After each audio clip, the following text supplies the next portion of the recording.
until I came to the ashram, I didn't know that I was a spiritual being as well as a human being. And I went to a United Church, a little grey church in Princeton, BC. And I learned the names of all the Bible, people in the Bible and the books of the Bible. But there wasn't anything there really. More from my granny, who read the Bible every day.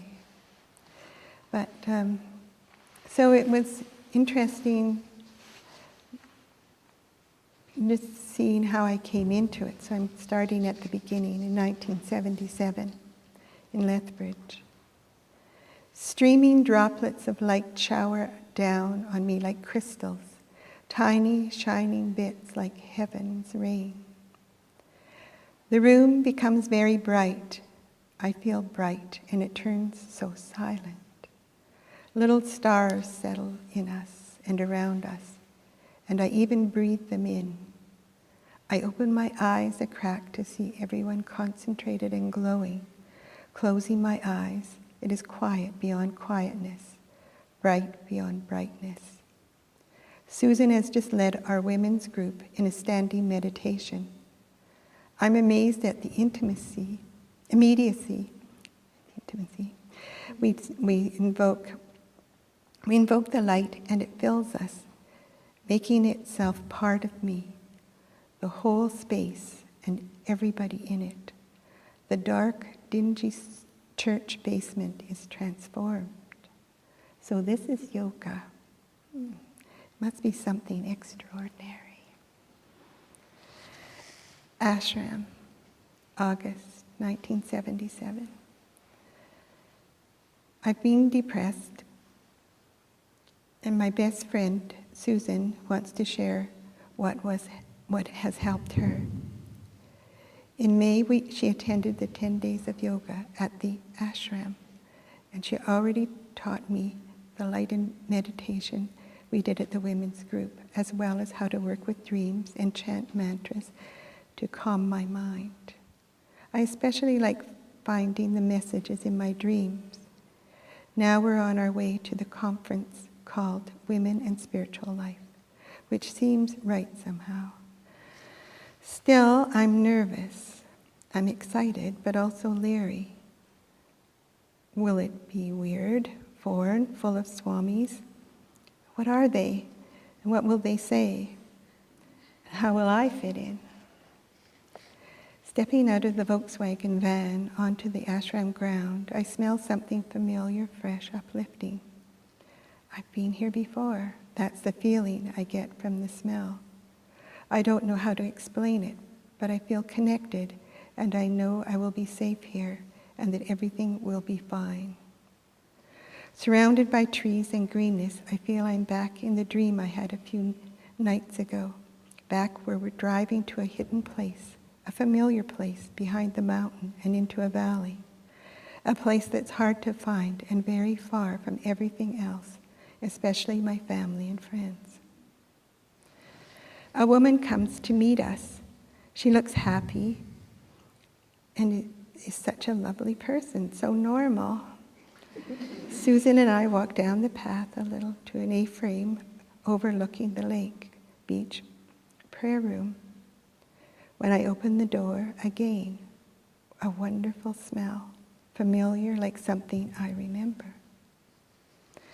The next morning we go to our class and sit in a big circle of women in the guest lodge. The ashram women are dressed in skirts and nylons, and the rest of us are like hippies in old jeans and t-shirts.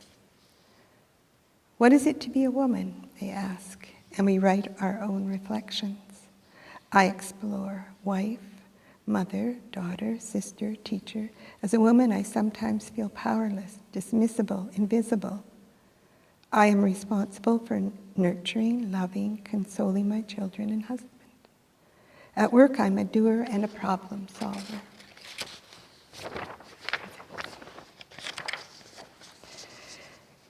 I've resisted entering the unknown spiritual part of me and have only seen it through small cracks. Who am I? How am I changing? I have a feeling I haven't been changing. I'm aware that I'm a woman, but not beyond who I am. I suddenly understand that I don't know who I am. Strange.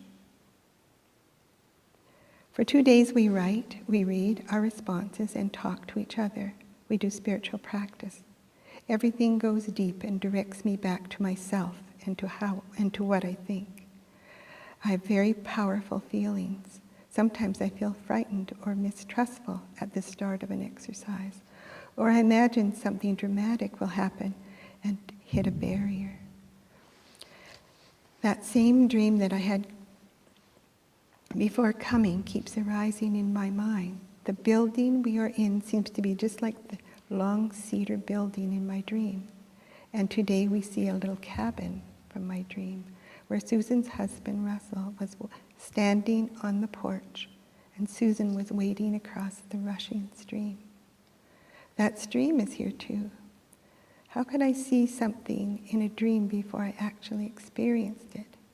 Why is it all so familiar? I explore my fear of crisis, of losing things. I remember the last party I went to and how futile it seemed. Yet now I'm frightened of losing my friends, my marriage. Keep a spiritual diary, they say. Ask yourself questions. Observe your feelings. Choose something to work on and write down your insights and intuitions. Review it at the end of the month. I'm going to try this at home. This afternoon, Swami Radha comes to speak to us. Something inside me is touched by her wisdom. There is an underlying question in my life. Is this it? I've done many of the expected things. Gone to school, university, taught school, married, had children, been involved in community projects and women's groups. I'm starting a daycare, something I really believe in. I love my 2 young children. Still, there seems to be something missing. Is this all? Swami Radha looks more like a well-dressed and kindly grandmother than my image of what a Swami would be. She appears to be ordinary, but I know she is extraordinary after a moment in her presence. I am struck by the power behind her speech and the simplicity of the teachings. After she's spoken to us, all I can say is, why haven't I heard this before? Why hasn't anyone ever else said this to me? She speaks about the purpose of life, living life fully with quality. She talks about the light, and she gives everyday examples that are the essence of simplicity. Swami Radha talks of making time with family, quality time. Meal times should be made different by paying attention to the detail in order to appreciate what is received, making the setting and presentation pleasant, and sincerely giving thanks. She tells the story of her guru pouring cream into the black coffee until the cup is filled with white cream. The blackness is transformed. She talks about climbing the snow-peaked mountains to the top and how lonely it is. She encourages women to lift their focus to the Most High and stop being so immature and selfish. It is a challenge to live life fully and not get stuck at the bottom of the mountain. My heart aches for her and I want to help. She says that every woman is complete in herself and must allow the completeness to manifest. A woman who wants quality shouldn't be involved with a man who doesn't want quality. What do you do when you want your life? What do you want your life to be? If you haven't brought quality into your own life, you can't ask it of others. And then she speaks of doing the divine light once a day. And life will take on a different meaning. She promises the effort to cooperate with the evolution of consciousness is worth it. She challenges, aren't there women out there who are willing to aspire? I can feel part of me wanting to step onto this path, and a part of me definitely wanting to stay in the security of known pain and darkness. Seems scary and very distant, this message of change and effort. But I decide I will do one divine light invocation a day. What can I lose? Everybody starts at the beginning.